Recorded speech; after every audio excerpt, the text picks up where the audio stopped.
एक car accident में death हुई थी। उनके गुजरने के बाद एरिक बहुत मायूस हो गया था। एरिक के डैड की नाइट शिफ्ट होने की वजह से वो उसके साथ ज्यादा वक्त नहीं गुजार पाते थे। एरिक ने धीरे धीरे अपने दोस्तों से भी बात करना बंद कर दिया था। एरिक अपनी क्लास में अकेला बैठकर बस अपनी किताब में ड्राइंग्स बनाता रहता था। और एक दिन एरिक के साथ कुछ ऐसा हुआ जिसने उसकी जिंदगी बदल दी। उस दिन एरिक की क्लास में एक नया स्टूडेंट माइकल एडमिट हुआ था। माइकल दिखने में एक बहुत ही शर्मीला सा लड़का था। उसके ब्राउन बाल उसके पूरे माथे को ढके हुए थे और उसकी नीली आंखें उसके बालों के बीच से चमक रही थी। माइकल की इंट्रोडक्शन के बाद वो एरिक के साथ आकर बैठ गया। माइकल एरिक से बात करने की कोशिश करने लगा, पर एरिक किसी से बात नहीं करता था। वो माइकल को इग्नोर करके अपना सर झुकाकर अपनी किताब में ड्राइंग बनाने लगा। थोड़ी देर में स्कूल खत्म होने की घंटी बजी और सभी बच्चे अपने अपने घर जाने लगे। एरिक भी अपनी साइकिल पर स्कूल से बाहर निकला कि तभी उसने देखा स्कूल गेट के बाहर कुछ लड़के माइकल को बुली कर रहे थे। माइकल ने एरिक को देखते ही उसे मदद के लिए बुलाया। एरिक ने उस पर ध्यान नहीं दिया और अपनी साइकिल लेकर वहां से चला गया। लेकिन कुछ दूर पहुंचकर एरिक को बहुत बुरा लगने लगा। उसके दिमाग में बार बार मदद मांगता हुआ माइकल आ रहा था। वो वापस स्कूल गया, लेकिन वहां पहुंचकर उसने देखा कि वहां कोई भी नहीं था। तभी एरिक को माइकल अपनी साइकिल से एक रास्ते पर जाते हुए दिखाई दिया। उसके पीछे वही लड़के लगे थे जो उसे बुली कर रहे थे। एरिक भी माइकल की मदद करने के लिए उसके पीछे चला गया। साइकिल चलाते चलाते वो एक ऐसे रास्ते पर आ गया था जिसके दोनों तरफ जंगल था। एरिक को लगा कि शायद वो भटक चुका है और उसने वापस मुड़ने का सोचा। लेकिन वो जैसे ही मुड़ने लगा उसे जंगल की एक तरफ से थोड़ी हलचल सुनाई दी। एरिक ने उस तरफ नजर उठाकर देखा तो रोड के साइड पर लगी झाड़ियां बहुत जोर जोर से हिल रही थीं। एरिक हिम्मत करके उन झाड़ियों के पास गया तो उसकी रूह कांप गई। उसने देखा कि एक बहुत ही भयानक दिखने वाला भेड़िया एक इंसान को नोच नोच कर खा रहा था। ये देखकर एरिक का शरीर बिल्कुल सुन पड़ गया था। उसने ध्यान से देखा वो शरीर जिसे वो भयानक भेड़िया चबा रहा था वो किसी और का नहीं बल्कि उसी लड़के का था जो स्कूल के बाहर माइकल को बुली कर रहा था।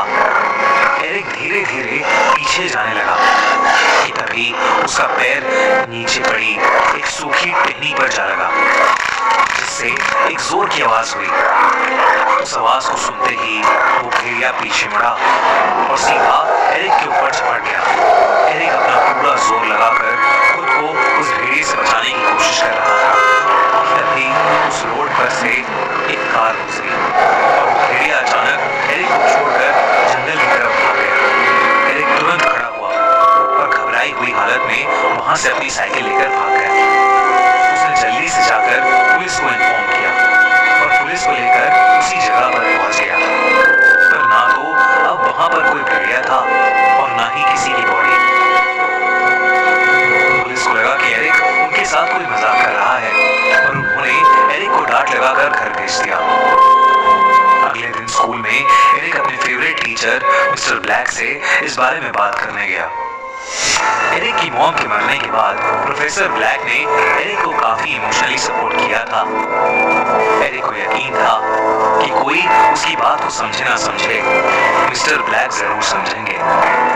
एरिक ने अपने साथ हुआ किस्सा उन्हें बताया और एरिक की बात सुनकर मिस्टर ब्लैक हैरान हो गए और उन्होंने अपने कमरे के दरवाजे को बंद किया और अपनी अलमारी में से एक पुरानी सी किताब निकाली। एरिक को कुछ भी समझ नहीं आ रहा था, पर फिर मिस्टर ब्लैक ने उस किताब को खोला और कहा कि उन्हें ऐसा लगता है कि एरिक ने जो कल देखा वो कोई मामूली भेड़िया नहीं था बल्कि एक वेयरवुल्फ था। वेयरवुल्फ यानी ऐसे मिथिकल क्रीचर्स जो वैसे तो इंसानी रूप में रहते हैं पर आपे से बाहर हो जाने पर या किसी चांदनी रात में एक भयानक भेड़िए में बदल जाते हैं। ये सुनते ही एरिक के दिमाग में सिर्फ एक ही बात चलने लगी। वो माइकल के पीछे उस रास्ते पर गया था और जो बच्चा कल मारा गया वो माइकल को ही बुली कर रहा था। ये सब सोचकर एरिक को लगने लगा कि माइकल एक वेयरवुल्फ है और उसी ने कल उस पर हमला किया था। उस दिन के बाद से लगभग हर दिन लोगों के लापता होने की खबर आने लगी। एक दिन मिस्टर ब्लैक ने एरिक से कहा कि उन्हें उस भेड़िए को मारना होगा। मिस्टर ब्लैक ने कहा कि एरिक का सामना उस भेड़िए से पहले हो चुका है, इसलिए वो भेड़िया एरिक का शिकार करने जरूर आएगा और इससे पहले वो आए एरिक को उसे ही मार देना चाहिए। स्कूल के बाद एरिक मिस्टर ब्लैक के साथ उनके घर चला गया। मिस्टर ब्लैक ने उसे पीने के लिए कॉफी दी, लेकिन उस कॉफी को पीते ही एरिक को चक्कर आने लगे और उसे सब धुंधला धुंधला दिखने लगा। उसने देखा कि मिस्टर ब्लैक अपने बेडरूम की तरफ जा रहे हैं। बाहर बहुत रात हो चुकी थी और चांद भी नजर आने लगा था। एरिक बेहोशी की हालत में ये सब देख ही रहा था कि अचानक से एरिक को मिस्टर ब्लैक के बेडरूम से एक जोर की आवाज आई।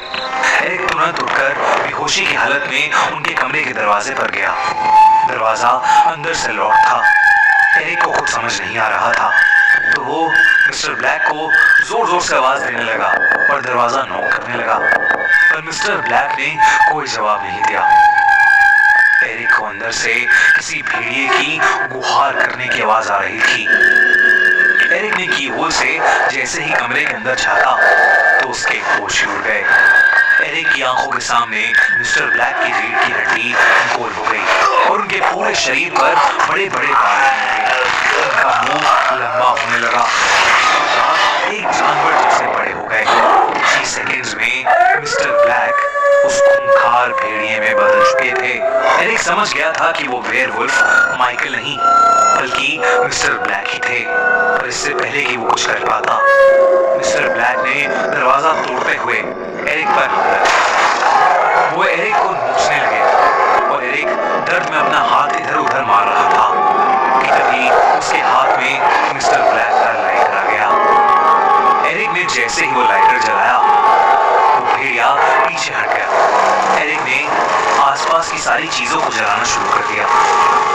आग के डर से वो भेड़िया वहां से भाग गया। जब पुलिस मिस्टर ब्लैक के घर पहुंची तो उन्हें देखा कि मिस्टर ब्लैक का घर जला पड़ा है और एरिक एक कोने में बेहोश पड़ा है। एरिक को जब होश आया तो उसने पुलिस को सब कुछ बताया, लेकिन उस दिन से मिस्टर ब्लैक भी गुमशुदा लोगों की लिस्ट में शामिल हो गए थे। पुलिस को भी अपनी इन्वेस्टिगेशन में कुछ नहीं मिला। उन्हें एरिक की कहानी पर यकीन तो नहीं था, लेकिन उस दिन के बाद से शहर का कोई भी इंसान गायब नहीं हुआ। एरिक उस दिन बाल बाल बच गया, लेकिन अपने साथ हुआ वो भयानक एक्सपीरियंस वो शायद कभी नहीं भूलेगा। आपको क्या लगता है, क्या हुआ मिस्टर ब्लैक का? और अगर आप चाहते हैं कि हम भी वेयरवुल्फ पर एक ओरिजिनल सीरीज बनाएं तो हमें कमेंट्स में जरूर बताइए और अपने आइडियाज हमसे शेयर कीजिए।